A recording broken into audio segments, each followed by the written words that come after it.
Біз бүгін сіздермен ең дәмді котлеттер дайындаймыз. Каналға жазылып лайк басуды ұмытпаңыздар. Котлеттерді дайындау үшін алдымен тартылған етімізге алдын ала ұсақ теркадан өткізілген пиязымызды, сәбізімізді, картобымызды қосамыз.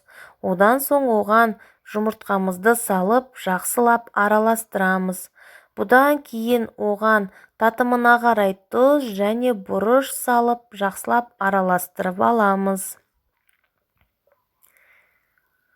Дайын болған массамыздан котлеттің формасын жасап, бір ыдысқа тізіп шығамыз.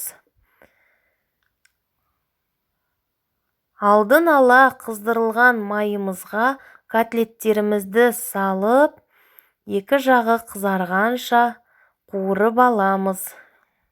Табамыздың астындағы отымыз жай болуы тиіс, себебі қатты болса, котлеттеріміздің сырты күйіп кетіп, іші піспей қалуы әбден мүмкін.